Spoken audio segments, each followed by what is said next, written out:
Well, good morning and welcome back, everyone.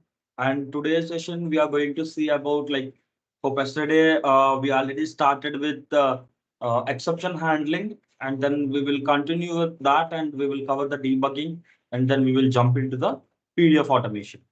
Okay, and all these topics, all the three topics are much more important topics, and not only in terms of the implementation and in terms of interviews as well. And the majority of the people will ask you questions on exception handling and debugging as well. So let me share my screen. And can someone confirm me once you can see my screen? Yes, we are Yeah, able to see. Perfect. Thank you. Thank yes, you. yes. And so hope yesterday we already covered with try catch activity, throw activity, rethrow activity, right? So we will see because most commonly there are two questions which are most commonly asked interview questions among based on these three. Okay. And of course we covered global exception handler as well, right? So these are most commonly asked majority of the interview questions.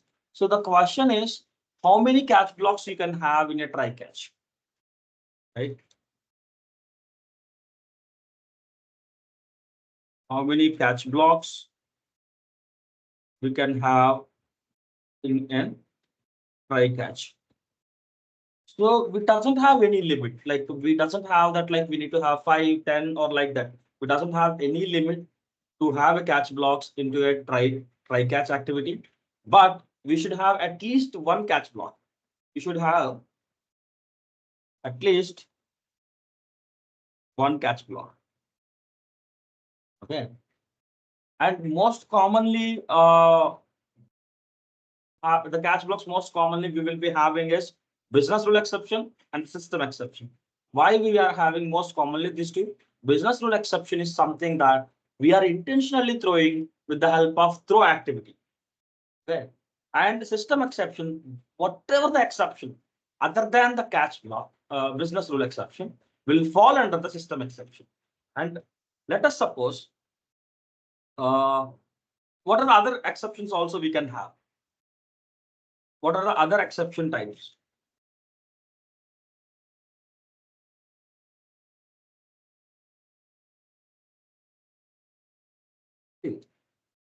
We have system, business, we'll have application, we'll have null reference, character not found. So we have many, right? We have a lot of exception types, but these are the most common. Like in case if someone asks you what are the different types of exceptions we have, if you can give you these three or four, this will be good enough to answer the question. Okay. So let us suppose we defined the selector not found exception,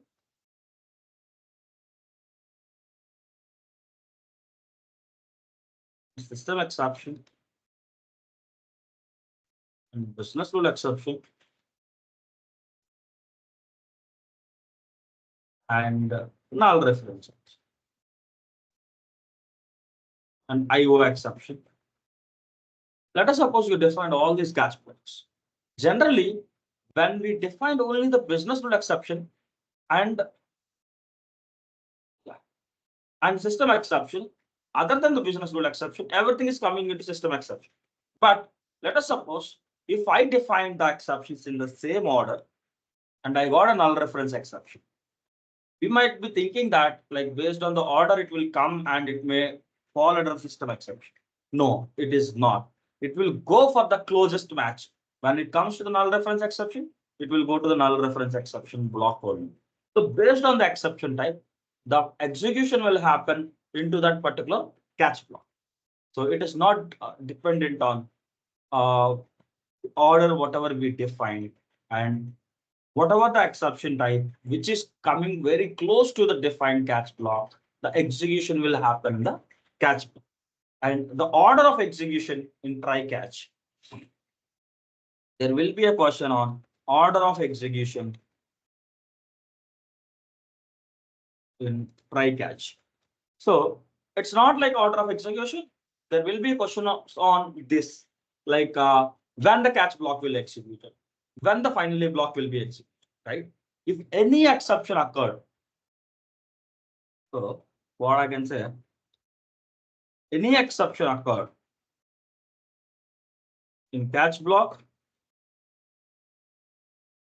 sorry, in try block, the catch block execution will initiate. Try block, then catch block will be executed.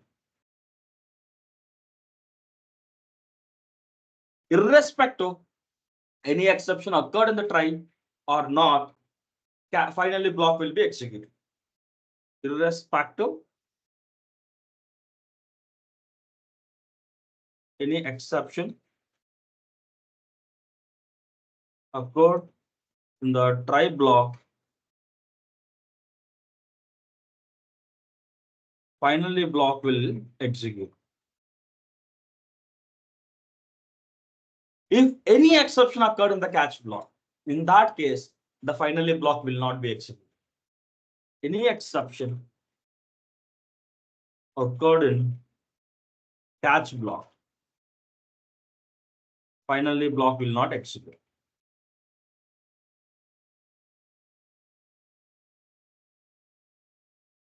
Okay, this is how the execution will happen.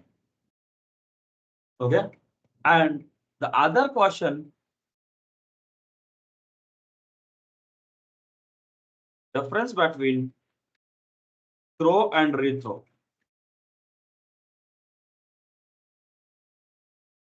See, the name itself suggests, right? Throw is you're intentionally or trying to throw an exception, whereas the rethrow is whatever the exception you have caught that you're trying to rethrow. So throw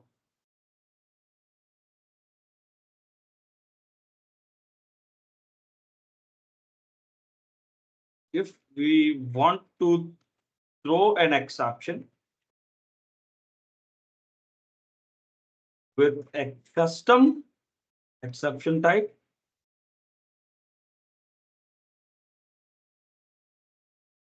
and message, we will use throw activity. Syntax is example, I can say syntax is new space exception type. In case if it's a business rule exception, we will write as a business rule exception, and in the parenthesis, we will write exception message.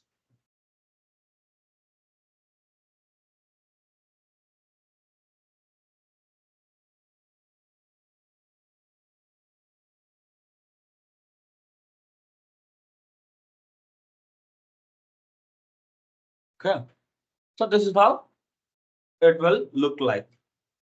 And let us go for the rethrow.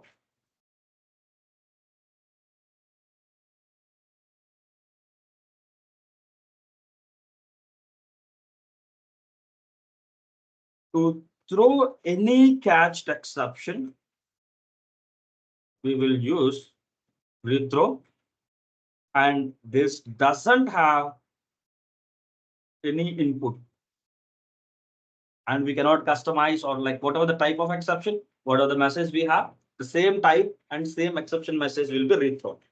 And this can be used, rethrow can be used only in the catch block. You cannot use at any place. Whereas the throw can be used anywhere. In the sense, like it can be used in sequence, it can be used in try, it can be used in catch, or it can be used in finally. So this is the difference between these two activities. Okay, and there will be some questions. This may come on as what is global exception handling? So in case if you have any exception which is unhandled, like majority of the cases we are using try catch and we are handling all the exceptions. And let us assume in case there is an exception in the catch block, so the finally is not going to execute. and we are not having any try catch for that. So there is no any additional catch or next catch or parent level catch for that. So in that case, that exception will be thrown outside and the job will become faulted. So that we will see when we are dealing with orchestrator overviews, like what is job and what are the different statuses and all. But in case if there is an exception in the catch block, it will not be handled, right? Because we are handling all the exceptions with the try catch and where the exceptions will be caught in the catch block. So in such a scenarios, that unhandled exception, any unhandled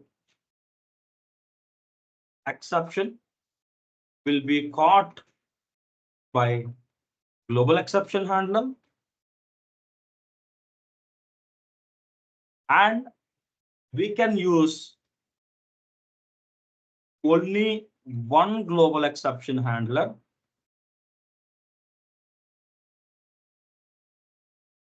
for a project. Okay. And there are three options. One is ignore, retry, continue. These are the three options we have. One is the exception is caught. In case if you say ask it to retry, it will retry the exception. And in case if you ask to ignore, it will ignore that exception. Okay. And continue, it will consider that exception and it will end the process. So these are the three different options we will be having in global exception. So these are the majority of the interview questions which will be asked in exception handling. Okay. And then we will move on to the debugging concepts. But let me take up the questions in case there are some messages. Let me take up the questions. No. So I think I answered this question. In case if there is an exception in the catch block, then the finally block will not be executed. Okay. We have a global exception handler and try catching workflow. Which one will be? See, global exception handler will not execute it unless and until if there is an exception which is not handled in any of your workflows. Because the try catch will be part of your workflows and the global exception handler is a different workflow altogether. It will not come under inside of a workflow. It is a workflow.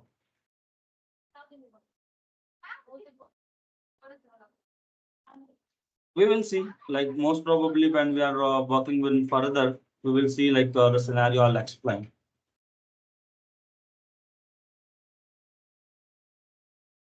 Yes, this is perfect.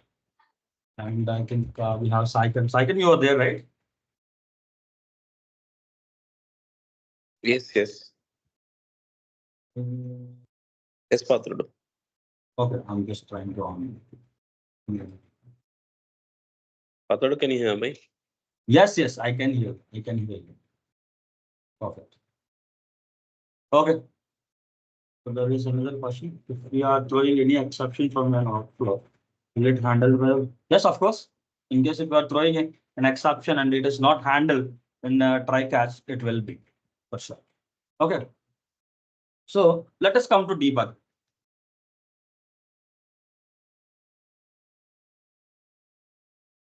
So what actually the debugging and why do we require debugging? So when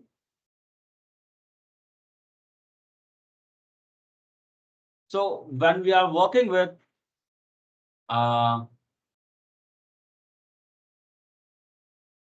so when we are working in any of the project, like irrespective whether forget about like it's an UiPath or a C code, a C programming language or a Java programming language or any programming language, when you are working with any of the scripting languages, any of the programming languages, any of the tools, when you are trying to do a development or you are trying to build a workflow or when you're trying to build a process, right?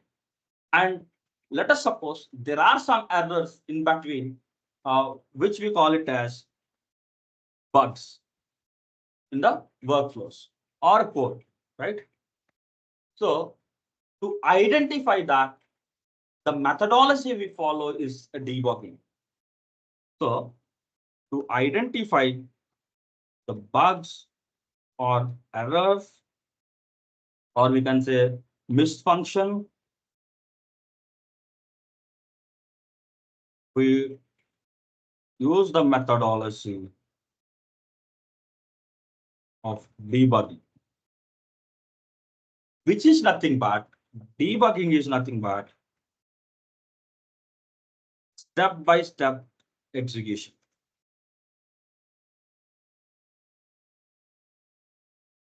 Okay. Which means like we will be going by step-by-step execution, and what else we can do as part of a step-by-step execution. We can, yes, of course, we will go with step-by-step execution.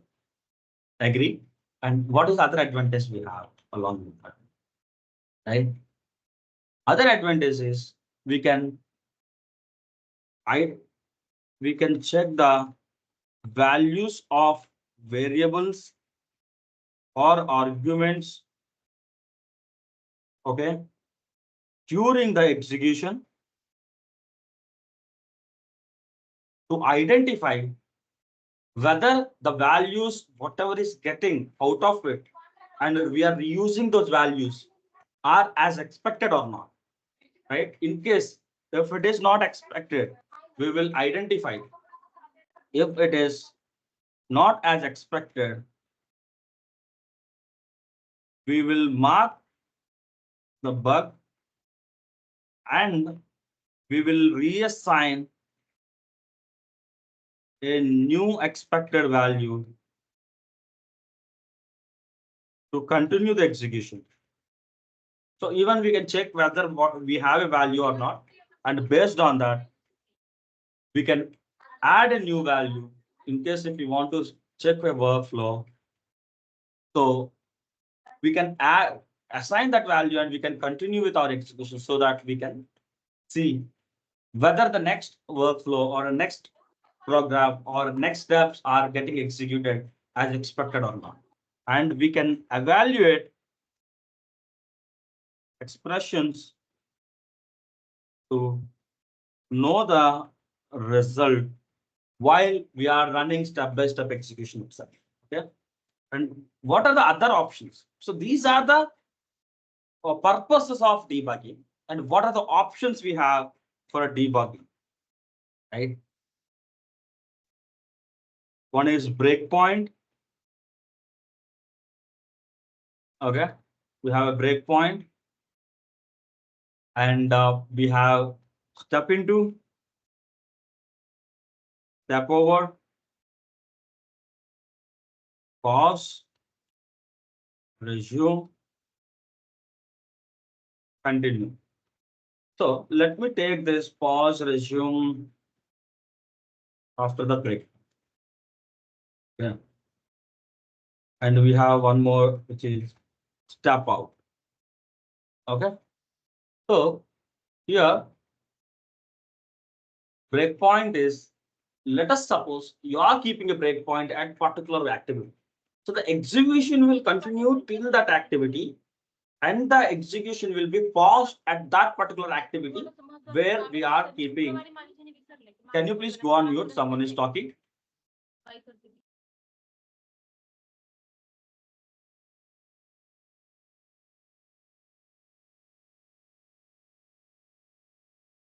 Sorry, Patru, I made mute.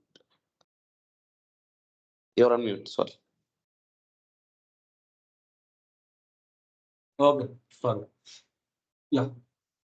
So breakpoint is like the execution will continue till that point, and then the execution will be paused when you are running the process or a workflow in a debug mode. Okay. And when we are having, we go to the studio, we have options, right? This is debug file, run file, debug the project, or run the project. So when you are running in a debug mode, the execution will be continued till that activity, and the it will be paused at particular activity where we have a breakpoint. So the workflow execution will be paused at breakpoint. Okay. And it can be resumed when we click on continue. I think we doesn't have the resume or we will be having content. Let me see. Debug. I'll just put a log message here.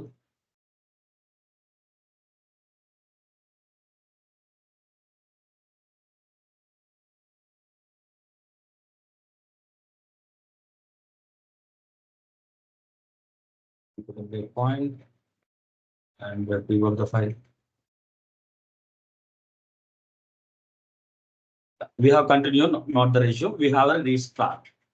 And we have retry and ignore also. We will come to these three. Okay. When you click on restart, again, it will continue from the initial, from where the workflow is initiated, and it will come and stop, pause at this particular activity for the restart. Okay. So just put a restart. So we will take this restart later. We have a separate meaning for it. So yeah, we'll keep this pause. Pause is like we could not able to see that, right? So let me stop this. And if we observe it, there is an option break. In the pause button, which symbol will come when you have multiple activities, you can see that. So let me do one thing.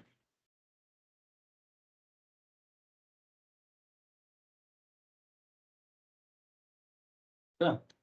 So let me debug the file. You'll see that there is a break option here, which means in case if you are running it and you can just click on that. Let me do one thing. I'll reduce the speed to 4 times so that the execution will be very slow. Sorry, it will be fast, I guess.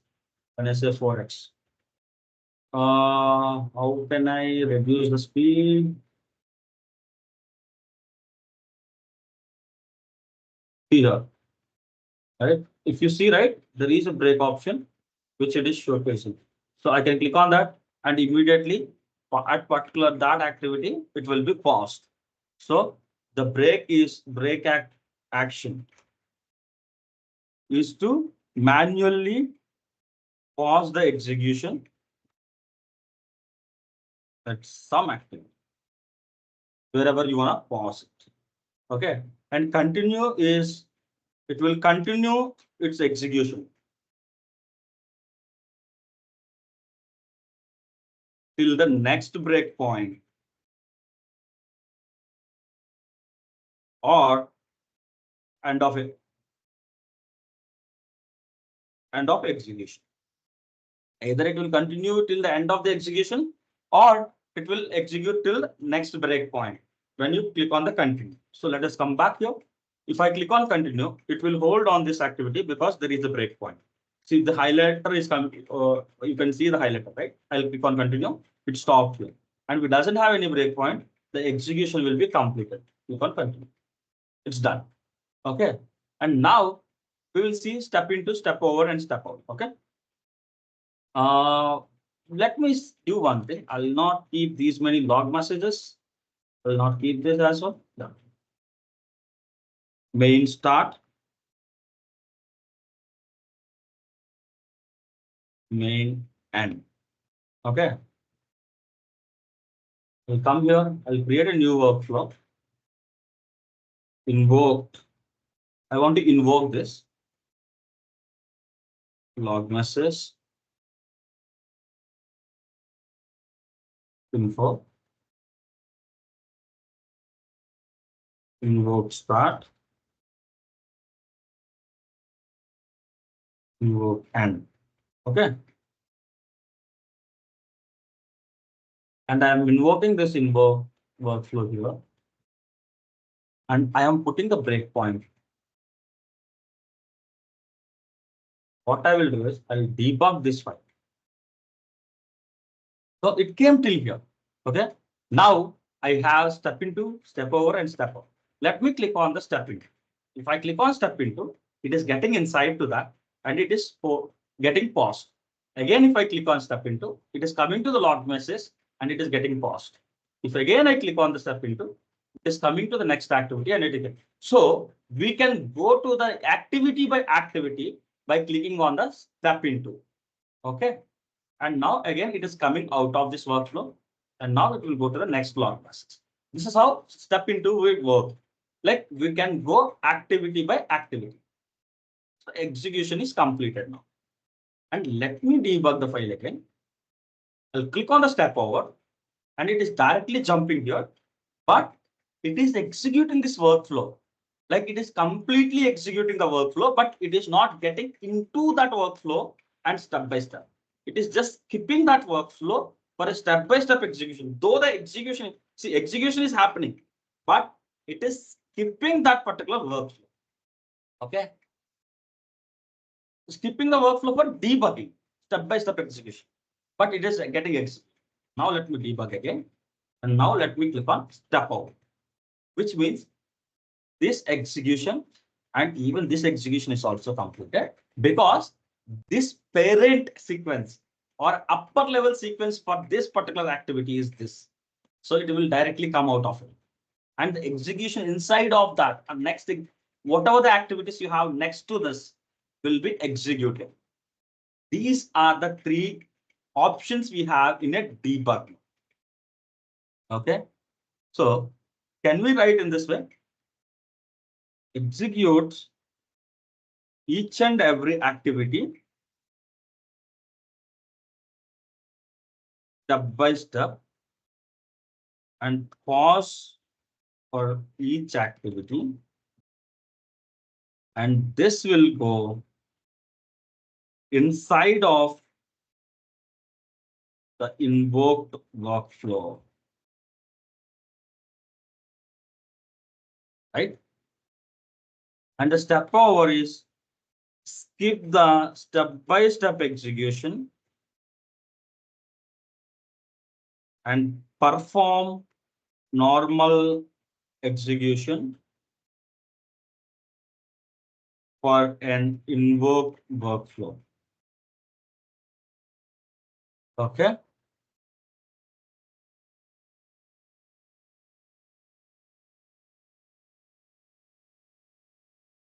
And step out. Comes to the parent sequence and executes all the subsequent activities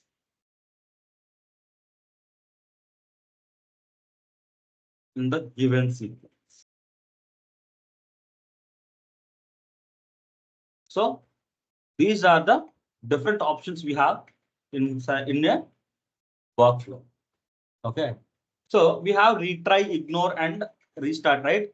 These three will come into the picture in case if there is an exception in the debug one. Let me do one. I'll use a throw activity here intentionally. Okay. I'm just giving it as a business rule exception, and I'll give the exception message as sample to test. Okay. And if I run this flow instead of invoking, if I run the file, it will directly throw me an error and it will show me this pop-up and all. But if I click on the debug, what it will do is it will get paused here. So now here I can do either I can retry or ignore this in order to continue, or if I click on restart, it will again come from the starting. So if I click on here, again it is coming right from the start. In case if I click on retry, it will retry to execute that particular activity. Here it is a throw, it always throws an exception. But let us suppose there is an activity where you are experiencing that the element is not available on the screen and you are getting that error, right? In such a scenarios, you can retry that particular activity where it is throwing an exception, right? And if you click on ignore, it will come to the next activity. Click on continue and the execution is completed. So whenever you are coming across an exception inside of a workflow or error inside of a workflow, you'll get these three options enabled and you can just either retry or ignore that exception or restart the execution. Okay, now this is fine. And what I want to do is I'll just go for while loop. I'll go for a do while. Okay, and I'll just take a variable here. I'll just go with this integer and variable is less than 50 log message.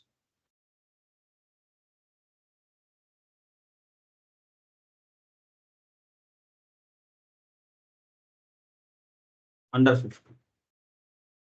Okay. And here I'll just start with 5. Let me run this one.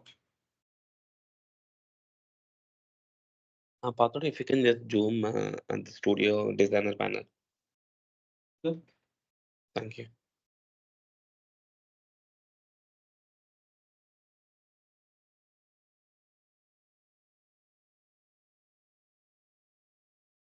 Okay.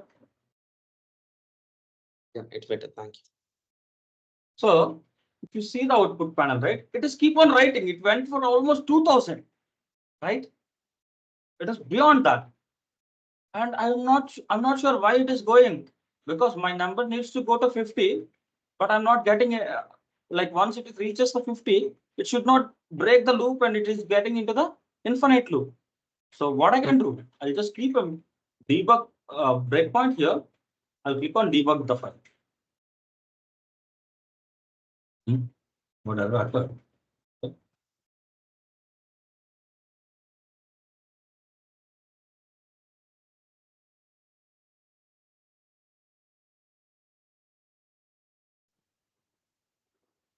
You debug the file. Now it stopped here, and I want to see what value I have for this variable 1, right? Variable 1, and hit enter under the immediate panel. So it is saying that 5. Okay. I'll say continue. Again, it is coming back to here. And again, I'll just type the variable name and click hit enter. So it is giving me always 5, which means I'm not using any incremental here. So I can check that like why this number is not incrementing and every time I'm getting 5, which means I'm not incrementing it. Okay, now I want to check whether it is working as expected or not, and is it coming out or not. Okay, so what I will do is I'll assign a value. Variable 1 is equal to 51 and I will hit enter. Okay, now I'll continue. Now the execution is got ended, which means my workflow is working as expected, but I missed out to increment the value. So this is how the immediate panels will work, and even the watch panel as well. If I come here, we have the watch panel, sorry, locals. Even watch also, we can just add an expression to see what we are getting for a traceability. So this value is 5. You can continue. Even this value is 5. But here in the locals, also we have 5. And let me edit this value to 51 and click on OK. Now we got a 51. Yeah. You come to the watch value. Here also it is got reflected. Here I can just put any expression, even the complex expressions also, to see what actually I'm getting the output of it. You can continue. Execution is got ended. So these are the advantages of locals, watch, and the immediate panels. So hope we are good with the debugging of the process, and let me see if we have any questions on top of it.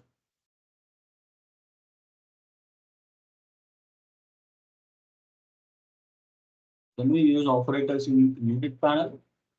Yes. See, whatever the expression you want to do or assign, you can do that in the immediate panel.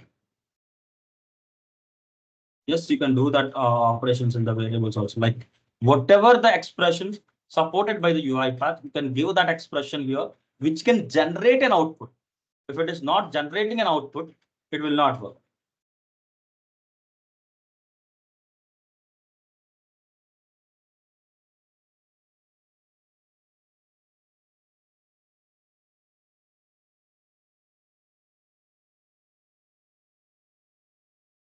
Okay, if you are at a step 5 and you want to execute step 4, can we do that? See, you cannot go back and do it, right? But what you can do is alternatively, you can simply say test from this, run from this activity, or run to this activity, only run this activity. So we can do that. If we click on run from this activity, now the execution is halted here, and now you can click on continue. So this is how it is going to. Okay. Can you show where is the local option? See, when you are in the debug mode, then only you can see that. Like you will not have any locals panel or immediate panel or watch panels. Once you click on the debug, Then you can see those three panels. These three panels are dedicated for debugging locals, watch, and immediate panels. If you see, right, this is the third time or fourth time we are executing, but still we have the previous values here, historical data, whatever we have. When we close the studio, after that, we will not have this. Okay. Hope, are we clear with exception handling and debugging?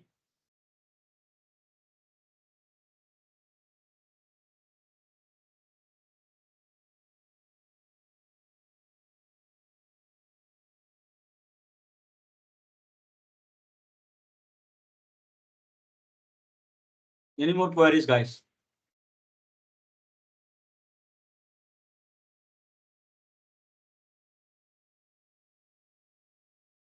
Can we mark the breakpoint while debugging? I never tried it up, but we can just give it a try. From the breakpoint, yes, we can do that.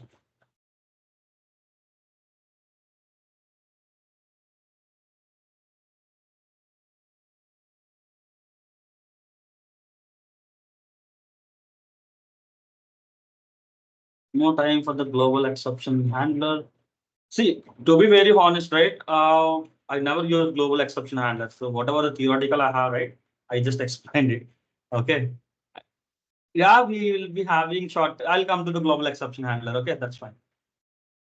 We will be having, but I think I need to go to the settings and I need to check for the shortcuts. Where we will be having shortcuts. Settings. Fine. General.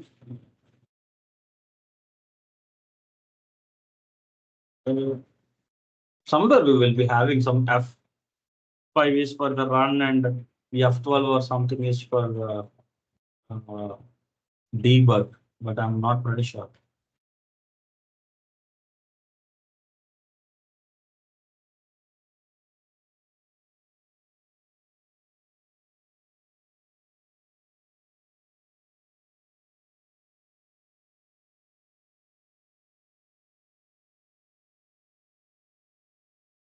We will be having some list of shortcuts on the browser also. We can go through that, but I'm not pretty sure about it. Okay. And the highlight also comes into breakpoint. No. See this highlight option, whatever you are seeing, right? When you are working with the UI elements, those elements will be get highlighted when you are running in the debug mode. Because when you are working with UI automation, you need to understand like which element it is getting identified in the debug mode. So in that case, this highlight element will help you. Okay then. So hope we are good with the exception handling and debugging. And regarding the PDF, like let me see, like tomorrow I'm not going to pick up with the PDF because even for the PDF, of course, PDF is like having a very vast scope. And when it comes to the PDF activities specifically, right, we have very less in terms of when it comes to the activities. But in terms of use cases, we have a lot, and I'll try to accommodate someone somewhere. But tomorrow we will be starting with the API automation because even that is also equally important. And hope I'm thinking that like I'm hoping that like there are no questions from your end. So if that was the case, please just give me a thumbs up so that like I'll just go with. Uh, we will continue with the next explanation.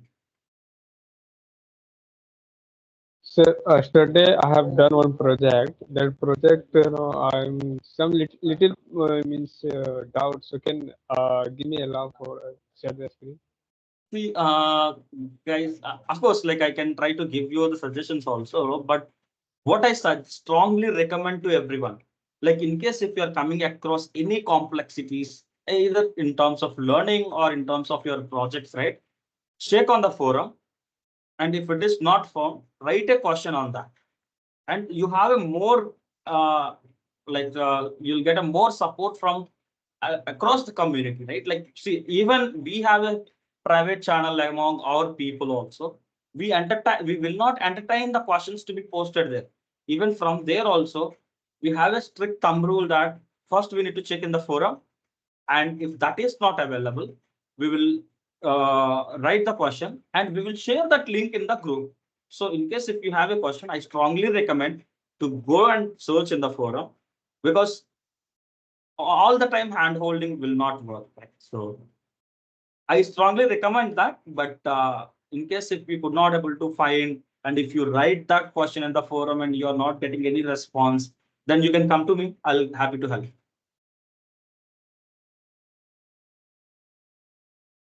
How the global exception handler works, and we want to see that, right? Okay, let me do one thing. I'll just use a throw activity here.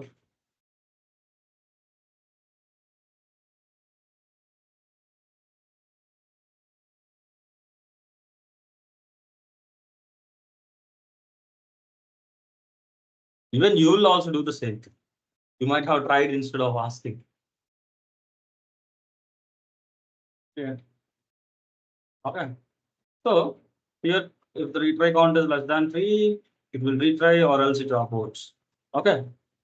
So let me run this file.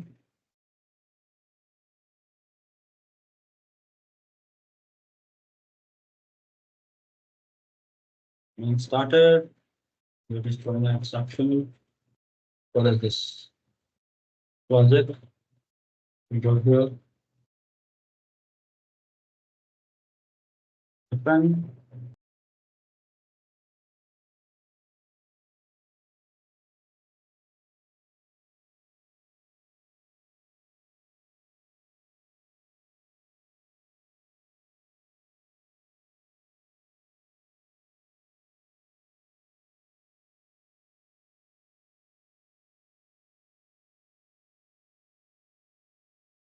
It may not work with the throw.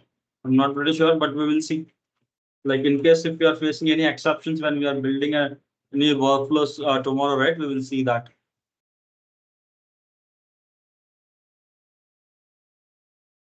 Keep on the page point once you select activity, it should. Yeah. Okay. So Saikiran, now it's over to you. Like if you want to talk on the challenge too. Patudu, I'm just facing some difficulty connecting to my system. I just connected through mobile. I've just posted the link in the So chat window. let me Can you share just my open it? screen. Yeah, sure. Let me share my screen.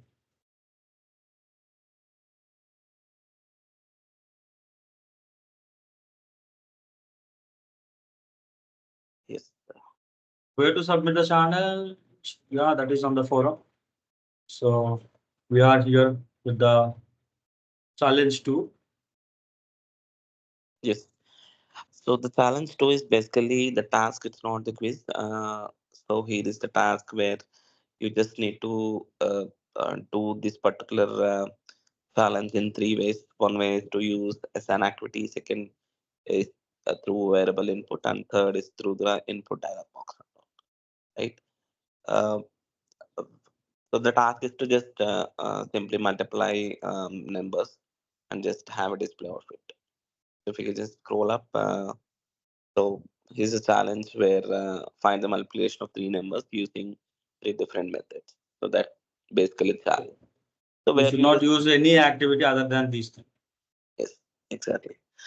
So where you need to upload the task in the same thread, you can just upload the task. If you just You can scroll just down, upload the zip file like this. yes, exactly. So if you can just see here, even the person has provided the screenshots of the particular task, how he or he has done. So just upload the zip that will help us in just evaluating a particular XAML files and all. Okay. Uh, yep. So that is what how and where you can just upload the task. So we'll also provide that particular links in the WhatsApp group once we upload the recordings and all and the material what we have utilized in the session. Yep. Any other doubts? Please do let us know. We are happy to help you out. Perfect. Thanks, Saikiran. And I have a couple of questions here. Considering the latest upgrades in IDP, extracting data from PDFs, how often do we use selectors in the real time? We are not using selectors. That's what I'm saying. Like in case if you want to go with it, go through me. Like the reason for which I'm just holding the PDF is also the same reason. Because without IDP or DU, the PDF extraction is now we are not performing in the industry. In PDF, I have a table and I'm not getting as it is into the Excel. What should I do? Okay, maybe try the document understanding. Upload screenshot or zip file. You can upload the zip file. That should be good enough. Okay. So yes, you have to submit the zip file. Not 3 zip files. There was only one single zip file. The code, whatever you are going to build, the XAML files, right? You just zip that and then just submit it. Okay. Perfect. And we'll see you tomorrow, guys, at 9:30 a.m. Thank you. Thanks, everyone. Thank you all. Thank you.